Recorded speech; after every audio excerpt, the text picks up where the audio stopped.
administration then chose to defame me and, more importantly, the FBI by saying that the organization was in disarray, that it was poorly led, that the workforce had lost confidence in its leader.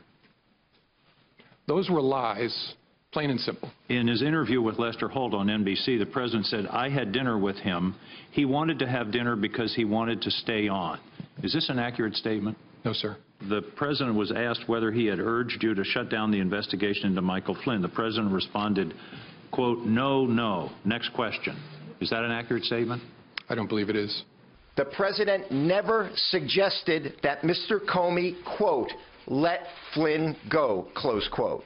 The president also never told Mr. Comey, quote, I need loyalty. I expect loyalty, close quote. The president's personal attorney there reacting to 2.5 hours of testimony before the Senate Intelligence Committee today. Let's bring in our panel. Charles Hurt, opinion editor for The Washington Times. A.B. Stoddard, associate editor at Real Clear Politics, and syndicated columnist Charles Krauthammer. Okay, Charlie, your overall assessment. I don't really know how anybody could come out of this without thinking that it was a good day for the president. You know, there are a lot of things that are still sort of being disputed by the White House, but let's just assume that everything that Director Comey said is exactly what happened. It's clear that the president didn't obstruct justice. He isn't and wasn't under investigation for ties to Russia. And then the new things, you know, obviously there are some of the more unpleasant things that we already knew about, such as the pressure that it appears that he put on Comey in the White House, which obviously is not the way things work in Washington. But for no one is that a surprise. Donald Trump doesn't do things the way things are done in Washington.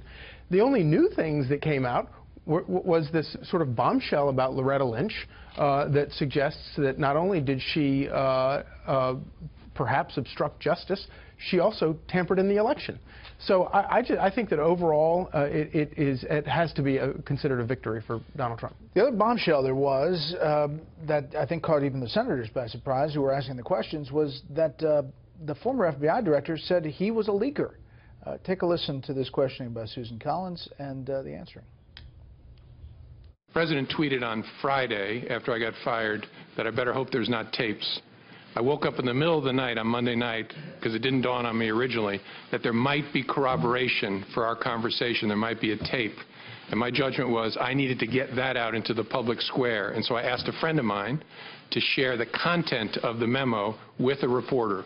Didn't do it myself for a variety of reasons, but I asked him to because I thought that might prompt the appointment of a special counsel. And so I asked a close friend of mine to do it. Who was that?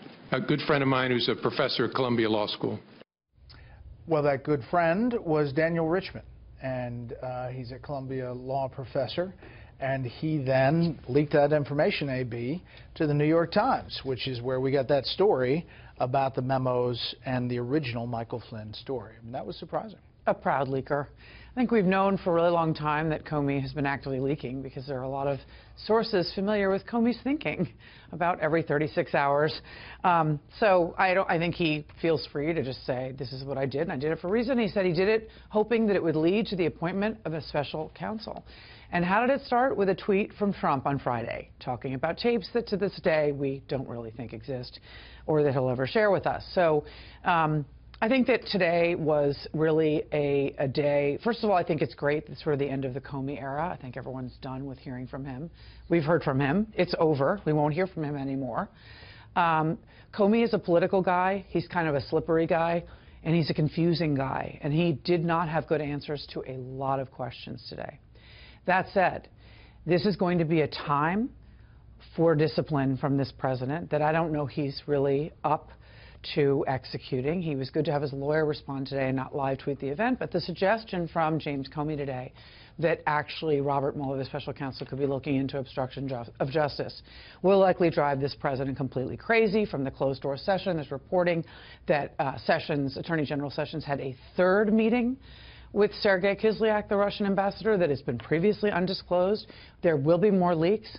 President Trump will remain nervous about these investigations. He's going to have to do everything in his power to control himself. But I've been told privately, Charles, that one of the reasons they have the personal attorney and one of the reasons he made the statement was, in essence, to not have the president get engaged on Twitter and to have the personal attorney now take everything, and because he is forceful and in the New York style, that perhaps that meets the president's wishes. But he wasn't a good advocate today. I don't think he presented a good case. And on a day where your press secretary says the president is not a liar, you've had a bad day. I don't think there's any way to read this. I don't think Comey had a good day for himself, but surely the president had a bad day. And it's that clip you showed at the beginning in which Angus King asked Comey, the president has said so-and-so, is it true? No. Is it true? No. Remember back in July, a similar thing happened in a congressional hearing where Comey was asked about statements Hillary had made, one at a time. She said X about the emails. Right. Is that true? No. Is that true?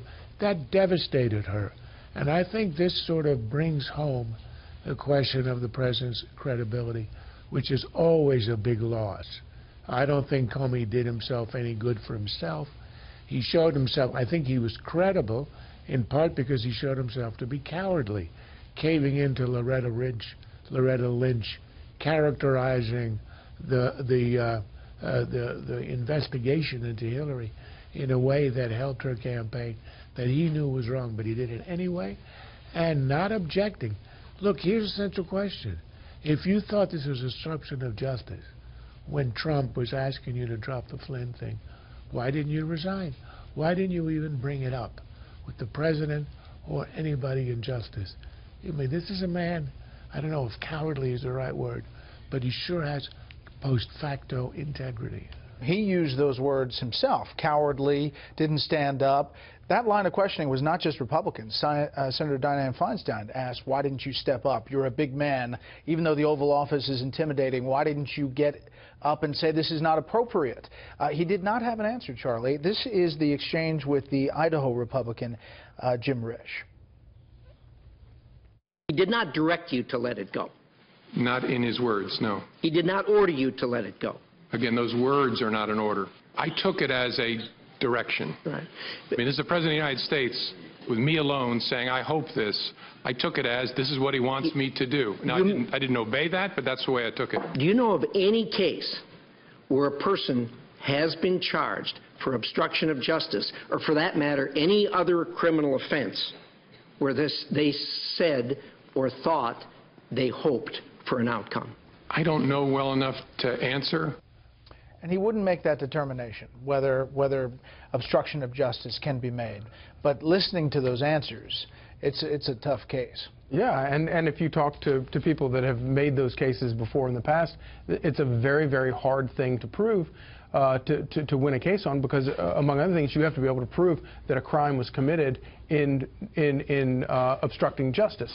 So that in a case like this, it would be something like bribery. But I think that the case, the complexity of all of this has a lot of people. Obviously it's catnip for the press, catnip for people that love politics.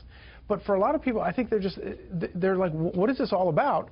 They don't care that much about it. And the fact that there are going to be no charges brought, I would argue, it amounts to nothing. Well, that's the bottom line, AB, is that this is a political process. And you had the House Speaker Paul Ryan today saying, we would not impeach a Democrat with this evidence, let alone a Republican, in a Republican House and a Republican Senate.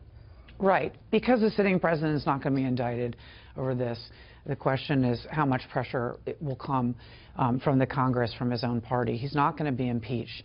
The problem, as Charles raises, first of all, we actually don't know what we don't know. And we always have to come back to that, because every time there's a revelation in the press, we find out about things we didn't know. However, he said many of the stories have been wrong, dead wrong. This is Comey. Well, D&I Coates and Mike Rogers were brought before the committee the day before yesterday, and said basically they did not deny that he asked them the same thing. No, they didn't want to talk about it in an open setting, actually. But they did not say this never happened. And so what I mean by that is that we don't know what we don't know. There might have been other people. Sound like Don Rumsfeld, but we might have been other people. There might have been others that President Trump talked to about the Flynn investigation. Just let me finish. The point is that we don't know. We won't know until the end of the Mueller investigation. It could take a very long time. We don't know what we don't know.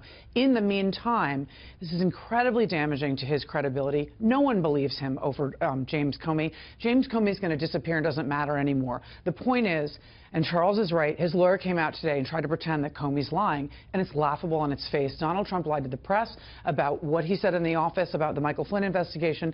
He has no credibility left. And that just long-term, overseas, with his political foes, with his political friends, even if he's not indicted or impeached, is a huge problem for his leadership.